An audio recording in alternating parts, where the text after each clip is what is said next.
हरे कृष्णा, जय श्री हरि, ओम नमः शिवाय। मैं हूँ वामिका और आप सभी का हमारे चैनल आध्यात्मिक सागर में बहुत बहुत स्वागत है। आज फाल्गुन मास के कृष्ण पक्ष की विजया एकादशी है। आप सभी को विजया एकादशी व्रत की हार्दिक शुभकामनाएं। इस एकादशी को विजया ग्यारस के नाम से भी जाना जाता है। इस दिन समस्त मनोकामनाओं तथा सिद्धियों के दाता क्षीर सागर में शेष नाग शैया पर विराजमान भगवान श्री नारायण की उपासना करनी चाहिए। पद्म पुराण के अनुसार भगवान श्री कृष्ण धर्मराज युधिष्ठिर को विजया एकादशी की महिमा बताते हुए कहते हैं कि इस महान पुण्यदायक व्रत को करने से और इसकी कथा को सुनने से व्यक्ति को वाजपेयी यज्ञ का फल मिलता है, उसके शत्रु परास्त होते हैं और मनोवांछित फल की प्राप्ति होती है। अब आप सुनिए विजया एकादशी की बड़ी ही दुर्लभ कथा। इन कथाओं को सुनने से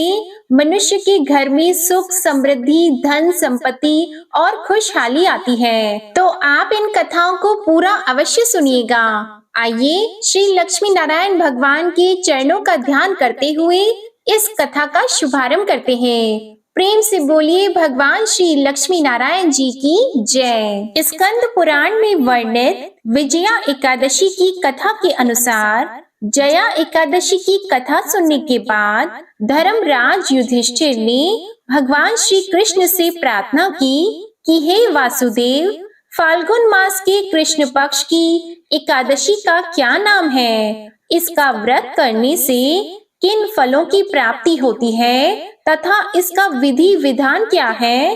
कृपया मुझे विस्तार पूर्वक बताइए। तब योगेश्वर भगवान श्री कृष्ण ने कहा, हे राजेंद्र, फाल्गुन मास के कृष्ण पक्ष की इस सर्व सिद्धि प्रदायक एकादशी का नाम विजया है। इसका व्रत करने वाले मनुष्य को सभी कार्यों में विजय की प्राप्ति होती है। इस विजया एकादशी के महात्म्य के सुनने और पढ़ने से समस्त पाप का नाश हो जाता है। एक प्राचीन कथा सुनाते हुए भगवान श्री कृष्ण ने आगे कहा, एक समय देवर्षि नारद ने ब्रह्मा जी से यही प्रश्न किया था। तब ब्रह्मा जी ने नारद जी से कहा था कि हे नारद, तुम ध्यान पूर्वक सुनो। इस विजया एकादशी का व्रत नए, पुराने और गत जन्मों के पापों का हरण करके प्रत्येक क्षेत्र में व्रत धारक को विजय दिलाता है। इसके बाद ब्रह्मा जी ने रामायण के प्रसंग का वर्णन करते हुए आगे कहा, त्रेता युग में मर्यादा पुरुषोत्तम श्री रामचंद्र जी को जब 14 वर्ष का वनवास हो गया था, तब वे श्री लक्ष्मण तथा सीता जी सहित पंचवटी में निवास करने लगे। वहां से दुष्ट रावण ने जब सीता जी का हरण कर लिया, तब श्री राम जी तथा लक्ष्मण जी अत्यंत व्याकुल हुए और सीता जी की खोज में चले गए। घूमते घूमते जब वे मरणासन जटायु के पास पहुँचे, तो जटायु उन्हें सीता जी का वृतांत सुनाकर स्वर्ग लोक को चला गया। कुछ आगे जाकर उनकी सुग्रीव से मित्रता हुई और बाली का वध किया। हनुमान जी ने लंका में जाकर जब सीता जी का पता लगाया और उनसे श्री रामचंद्र जी एवं सुग्रीव की मित्रता का वर्णन किया, वहां से लौटकर श्री हनुमान जी श्री रामचंद्र जी के पास आए और सब समाचार कहा। श्री रामचंद्र जी ने वानर सेना के साथ सुग्रीव की सम्मति लेकर लंका को प्रस्थान किया।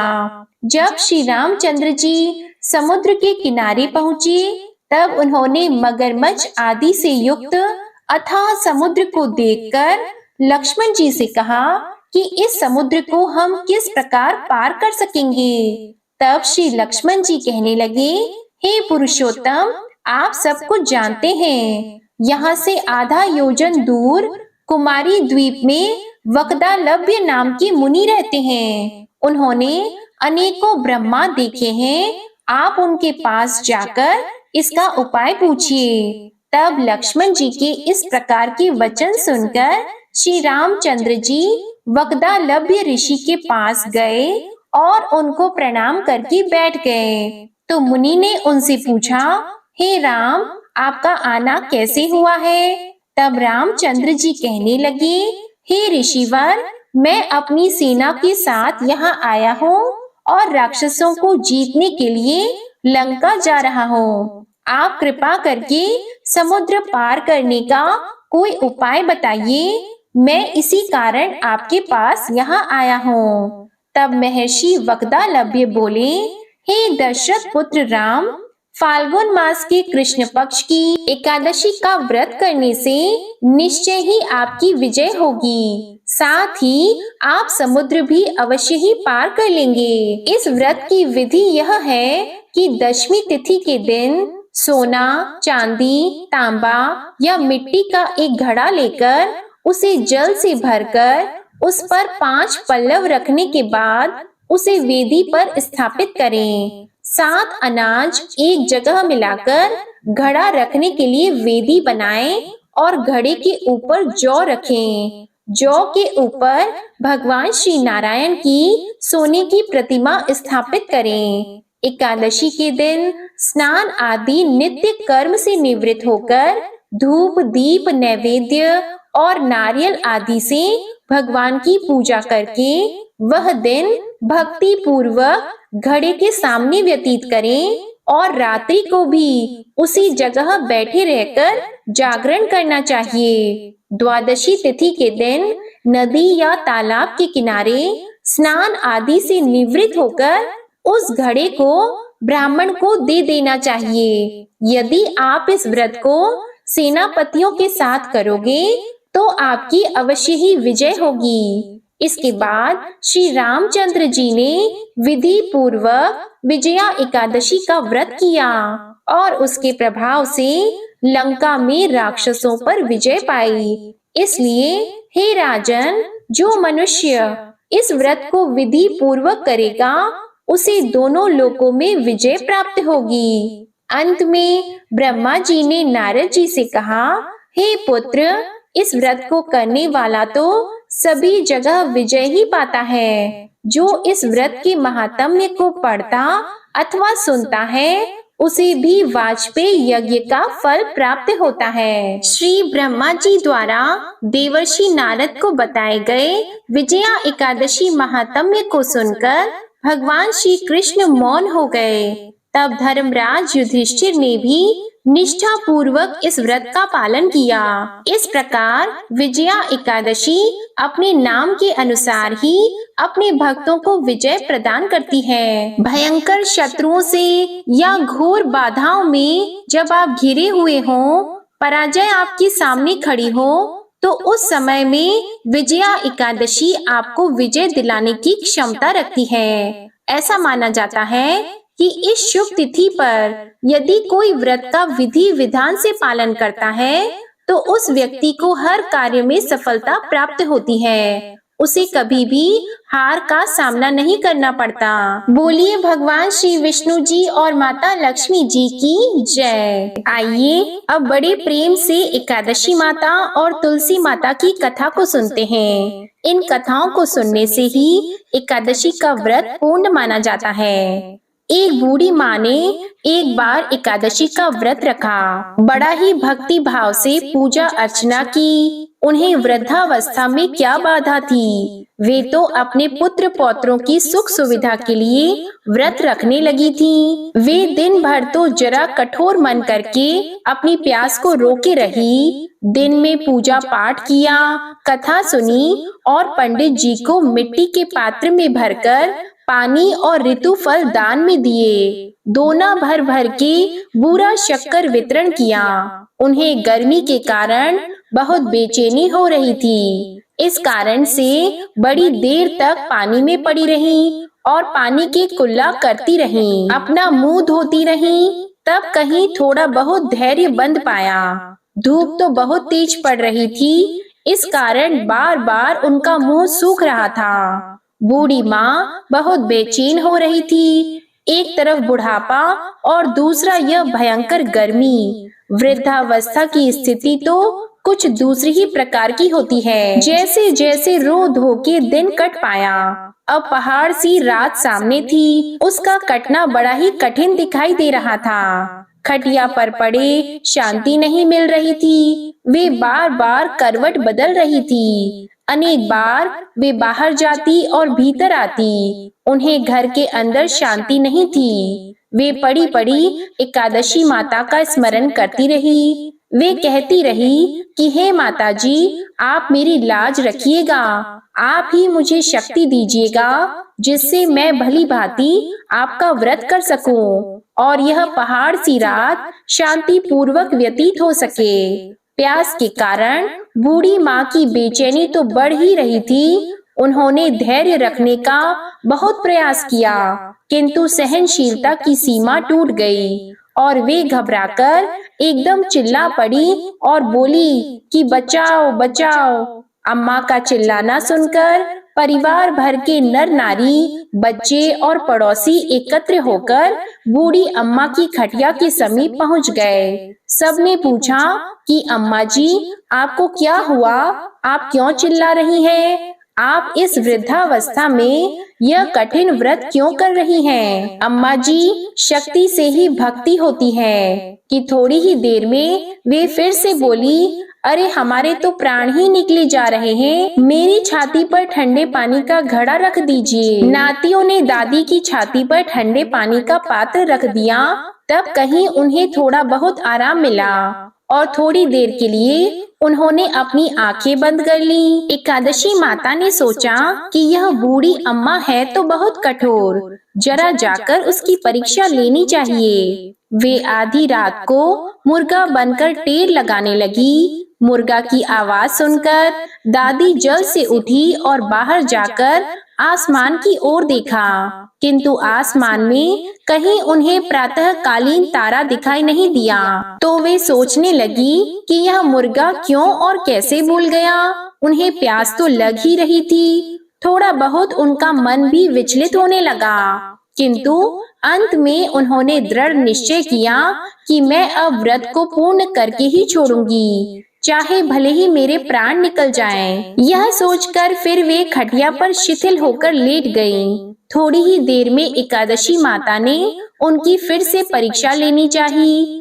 एक छोटी सी बालिका एक गिलास में शरबत लेकर उनके सिरहाने खड़ी हो गईं और जोर से बोली, दादी जी, सवेरा हो गया है, आप हाथ मुंह धोकर शरबत पी लीजिए। पहले तो शरबत का गिलास देखकर उनका मन ललचा गया, किंतु अचानक व्रत का स्मरण हो आया और उन्होंने सोचा कि मैं किसी भी प्रकार से अभी शरबत नहीं पी सकती हूँ और वे शांति पूर्वक अपनी खटिया पर लेट गई। फिर थोड़ी ही देर में उन्हें ऐसा लगा जैसे किसी ने उन्हें पानी के कुएं में पटक दिया हो। वे बड़ी देर तक उस कुएं में हाथ पांव चलाती रही, किंतु उन्होंने अपने मुंह में पानी की एक बूंद भी नहीं जाने दी और वे दृढ़ता पूर्वक अपना व्रत पालन करती रहीं। थोड़ी ही देर में न जाने कहां से सामने आग जलने लगी, जिससे भारी गर्मी बढ़ने लगी। प्यास के कारण प्राण निकलने लगे, किंतु बूढ़ी अम्मा का कुछ भी नहीं बिगाड़ पाया। वे जहां की तहां मुस्कुराती हुई सी बैठी रहीं और थोड़ी ही देर में बाहर प्रकाश दिखाई देने लगा।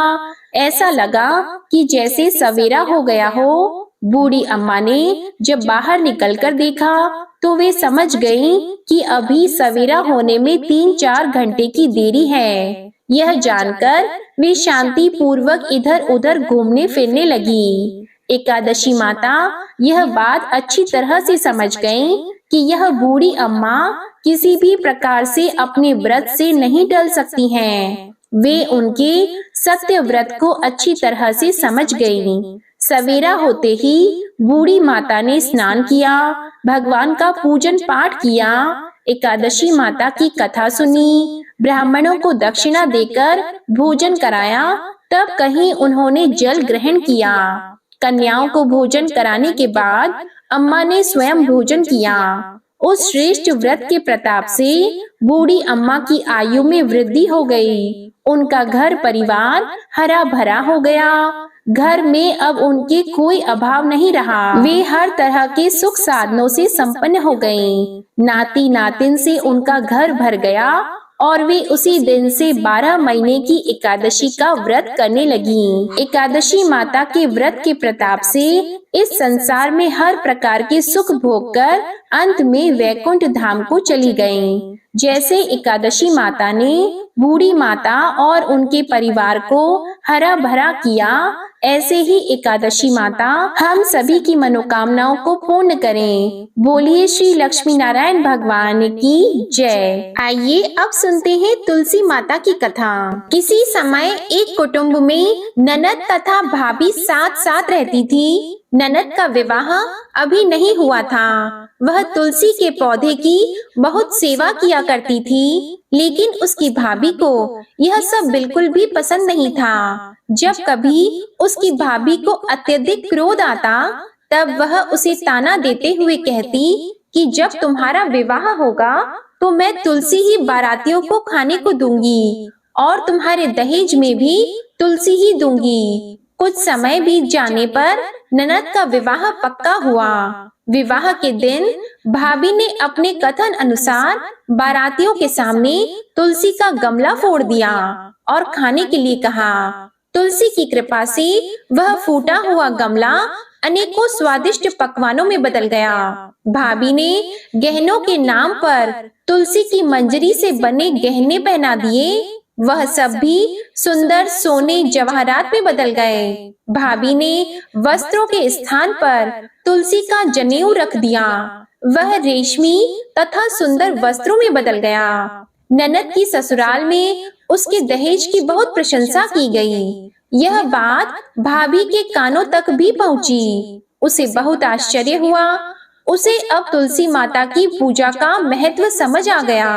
भाभी की एक लड़की थी। वह अपनी लड़की से कहने लगी कि तुम भी तुलसी माता की सेवा किया करो, तुम्हें भी बुआ की तरह फल मिलेगा। वह जबरदस्ती अपनी लड़की से सेवा करने को कहती, लेकिन लड़की का मन तुलसी सेवा में नहीं लगता था। लड़की के बड़े होने पर उसके विवाह का समय आता है, तब भाभी सोचती है कि जैसा व्यवहार मैंने अपनी ननद के साथ किया था, वैसा ही मैं अपनी लड़की के साथ भी करती हूँ, तो यह भी गहनों से लद जाएगी और बारातियों को खाने में पकवान मिलेंगे। ससुराल में इसे भी बहुत इज्जत मिलेगी। यह सोचकर वह बारातियों के सामने तुलसी का गमला फोड़ देती है, लेकिन इस बार गमले की मिट्टी मिट्टी ही रहती है। मंजरी तथा पत्ते भी अपने रूप में ही रहते हैं। जनेऊ भी अपना रूप नहीं बदलता है। सभी लोग और बारातियों द्वारा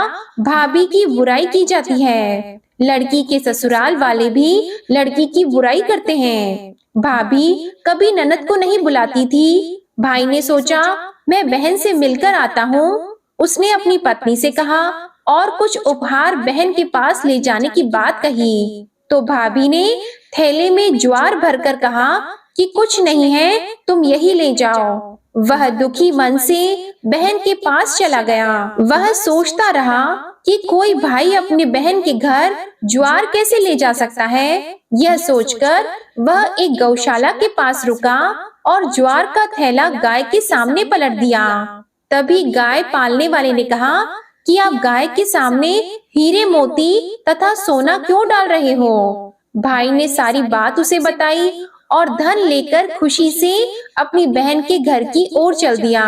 दोनों बहन भाई एक दूसरे को देखकर अत्यंत प्रसन्न होते हैं। हे तुलसी माता, जैसी कृपा आपने ननद पर की वैसी ही सभी पर करना।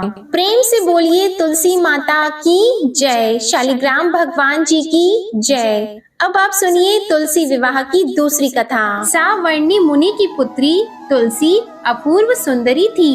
उनकी इच्छा थी कि उनका विवाह भगवान नारायण के साथ हो।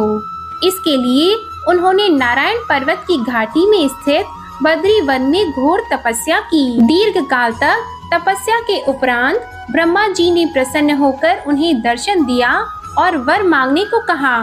तब तुलसी जी ने कहा, सृष्टिकर्ता ब्रह्मदेव, आप अंतर्यामी हैं, सबके मन की बात जानते हैं, फिर भी मैं अपनी इच्छा आपसे बताती हूँ। मैं चाहती हूँ कि भगवान श्री नारायण मुझे पति रूप में मिलें। ब्रह्मा जी ने कहा, तुम्हारा अभीष्ट तुम्हें अवश्य ही मिलेगा।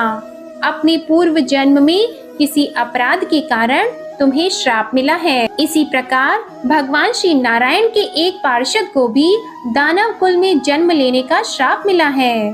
दानव कुल में जन्म लेने के बाद भी उसमें नारायण का अंश विद्यमान रहेगा।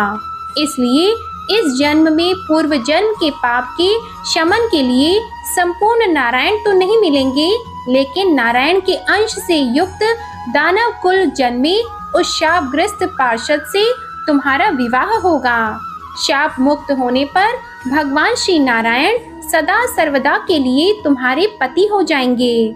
तुलसी ने ब्रह्मा जी के इस वर को स्वीकार कर लिया, क्योंकि मानव कुल में जन्म के कारण उस मायावी भोग को तो भोगना ही था। तुलसी बद्री वन में ही रहने लगी। नारायण का वह पार्षद दानव कुल में जालंधर के नाम से पैदा हुआ था। कुछ दिनों बाद वह ब्राह्मण करता हुआ बद्री वन में आया। यहाँ तुलसी को देखते ही वह उस पर मंत्र मुग्ध हो गया। तुलसी के सामने उसने अपने विवाह का प्रस्ताव रखा। इतने में ही वहाँ ब्रह्मा जी आ गए और तुलसी से कहा, तुलसी, जालंधर को देखो, ऐसा देवोपम उसका स्वरूप है। दानव कुल में जन्म लेने के बाद भी लगता है जैसे इसके शरीर में नारायण का वास हो। तुम प्रस्ताव को सहर्ष स्वीकार कर लो। तुलसी को भी लगा कि उसकी तपस्या पूर्ण हो गई, उसे इच्छित फल मिला है। तब जालंधर के साथ उसका गंधर्व विवाह हो गया और वह जालंधर के साथ उसके महल में पत्नी बनकर आ गई। जालंधर ने अपनी परम सुंदरी सती साध्वी पत्नी तुलसी के साथ बहुत दिनों तक राज्य किया। उसने अपने राज्य का इतना विस्तार किया कि देवलोक तक उसके अधिकार में आ गया। स्वर्ग का सुख भोगने वाले देवताओं की दशा भिखारियों जैसी हो गई। जालंधर किसी को कष्ट नहीं देता था, पर अधिकार और राज्य छिन जाने से सारे देवता मिलकर ब्रह्मा, विष्णु और शिव जी की सभा में गए और अपनी विपत्ति उन्हें सुनाई। ब्रह्मा जी ने कहा, तुलसी परम साध्वी है, उसका विवाह जालंधर से मैंने ही कराया था। जालंधर को तब तक नहीं हराया या मारा जा सकता जब तक तुलसी को न चला जाए। विष्णु जी ने कहा, जालंधर पूर्व जन्म में मेरा पार्षद था। श्राप के कारण उसे दानव कुल में जन्म लेना पड़ा। इस जन्म में भी मेरा अंश उसमें व्याप्त है। साथ ही तुलसी के पतिव्रता धर्म से वह अजय है। फिर देवताओं की सहमति से भगवान शिव ने जालंधर के पास संदेश भेजा कि या तो वह देवताओं को राज्य लौटा दे या फिर उनसे युद्ध करे। जालंधर शंकर जी के पास पहुंचा। उसने कहा, देवादिदेव, आपके लिए देवताओं का पक्ष लेना उचित नहीं है। राज्य बढ़ाना हर राजा का कर्तव्य है। मैं किसी को दुखी नहीं कर रहा हूँ। देवताओं से कहिए कि भाई मेरी प्रजा बनकर रहे। मैंने आपका कोई भी अपमान नहीं किया है। हमारा आपका युद्ध शोभा नहीं देता है। अगर आप हार गए तो बड़ी लज्जा की बात होगी। मैं हार गया तो आपकी कीर्ति बहुत अधिक नहीं बढ़ेगी। भगवान शंकर फिर हंसने लगे। वे तो सब रहस्य समझते थे। तुलसी और जालंधर के पूर्व जन्म के श्राप की अवधि लगभग अब पूरी हो चुकी थी। फिर शंकर जी बोले कि इसमें कीर्ति और लज्जा की बात नहीं है। तुम देवों को राज्य लौटाकर उन्हें उनके पद पर प्रतिष्ठित होने दो। युद्ध से बचने का यही एक उपाय है। तब जालंधर ने कहा, मैंने युद्ध के बल से देवलोक जीता है। कोई उसे युद्ध के द्वारा ही वापस ले सकता है। यह मेरा अंतिम उत्तर है। अब मैं जा रहा हूँ। ऐसा कहकर जालंधर वहाँ से चला गया। उसने अपनी पत्नी तुलसी को सारी बातें बताई और कहा, कर्म भोग सब काल सूत्र में बंधा है। जीवन में हर्ष, शोक, भय, सुख, दुख, मंगल, अमंगल काल के अधीन है। हम तो केवल निमित्त हैं। संभव है भगवान शिव देवों का पक्ष लेकर मुझसे युद्ध करें। तुम चिंता मत करना, तुम्हारा सती तेज मेरी रक्षा करेगा। दूसरे दिन भगवान शंकर के नेतृत्व में देवताओं ने युद्ध छेड़ दिया। जालंधर ने भीषण बाढ़ की वर्षा कर उनका वेग रोक दिया। उसके प्रहार से देवता डगमगाने लगे। उसने दानवी शक्ति का प्रयोग करके मायावी युद्ध आरंभ कर दिया। युद्ध स्थल पर वह किसी को भी दिखाई नहीं देता था, पर उसके अस्त्र शस्त्र प्रहार कर देवों को घायल कर रहे थे। देवगण अपने अस्त्र चलाए तो किस पर चलाए, क्योंकि कोई शत्रु सामने था ही नहीं। कई दिनों तक इस तरह भयंकर युद्ध चलता रहा। जालंधर पराजित नहीं हुआ। तब शिवजी ने विष्णु जी से कहा, विष्णु तुम कुछ उपाय करो, अन्यथा मेरा तो सारा यश मिट्टी में मिल जाएगा।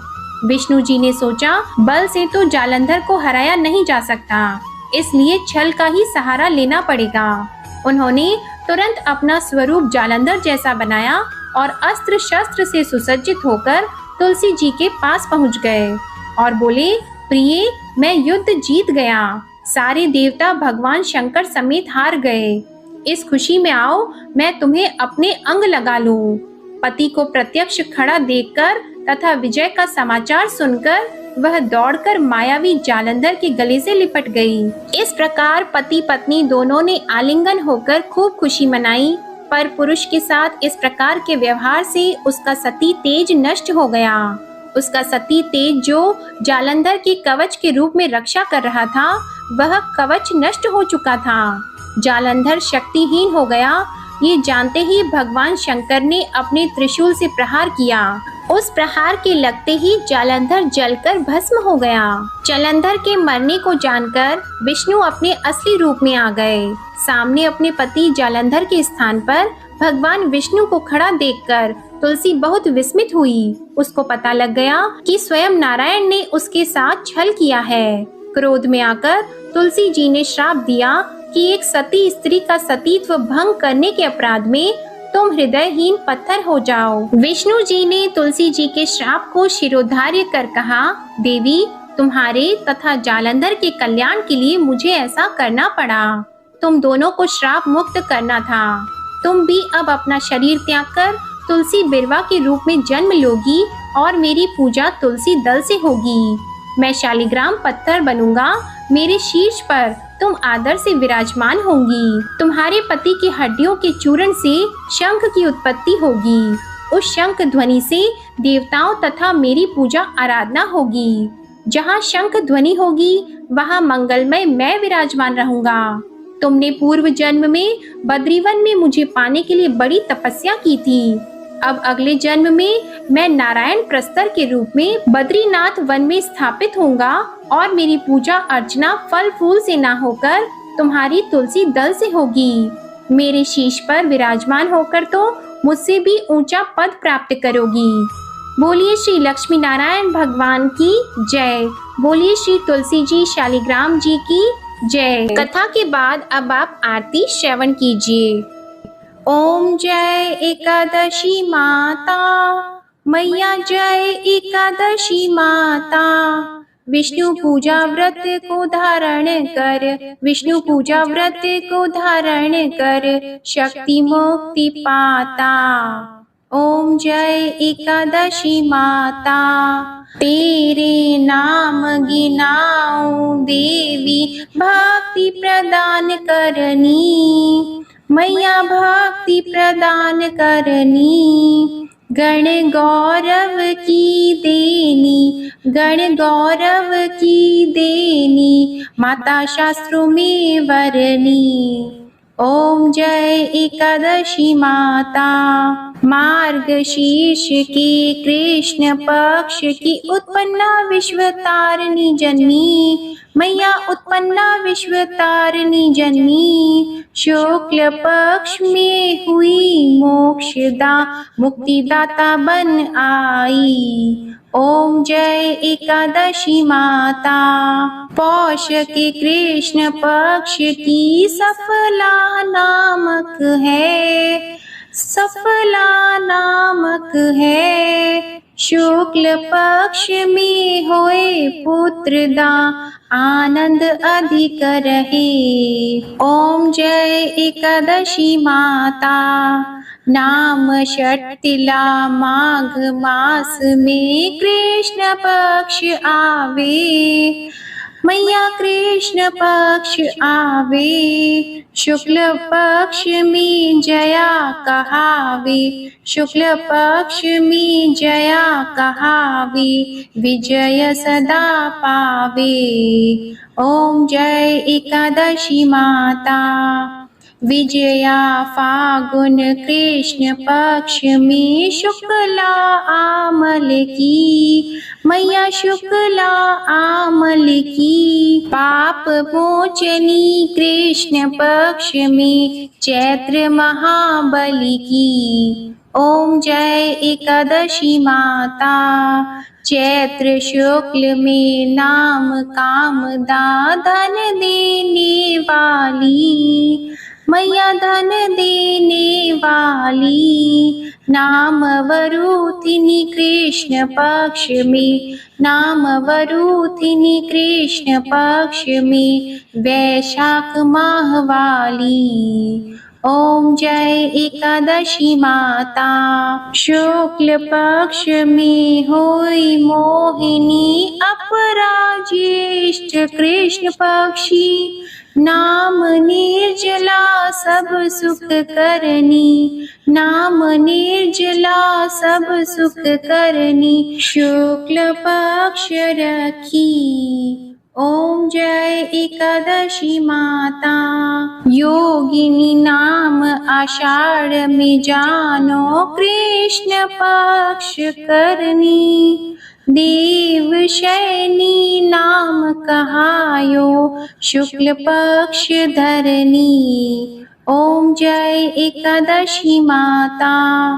कामिका श्रावण मास में आवे कृष्ण पक्ष कहिए। श्रावण शुक्ला होए पवित्रा आनंद से रहिए। ओम जय एकादशी माता। अजा भाद्रपद कृष्ण पक्ष की परिवर्तिनी शुक्ला। इंद्रा आश्विन कृष्ण पक्ष में, इंद्रा आश्विन कृष्ण पक्ष में व्रत से भवसागर निकला। ओम जय एकादशी माता। पापंकुशा है शुक्ल पक्ष में आप हरनहारी। रमा मास कार्तिक में आवे सुखदायक भारी। ओम जय एकादशी माता। देवोत्थानी शुक्ल पक्ष की दुख नाशक मैया, मैया दुख नाशक मैया। पावन मास में करूं विनती, पावन मास में करूं विनती, पार करो नैया। ओम जय एकादशी माता। परमा कृष्ण पक्ष में होती जन मंगल करनी, मैया जन मंगल करनी। शुक्ल मास में होए पद्मिनी, शुक्ल मास में होए पद्मिनी दुख दारिद्र हरनी। ओम जय एकादशी माता। जो कोई आरती एकादशी की भक्ति सहित गावे, मैया भक्ति सहित गावे। जन गुर्दिता स्वर्ग का वासा, जन गुर्दिता स्वर्ग का वासा निश्चय वह पावे। ओम जय एकादशी माता। ओम जय एकादशी माता।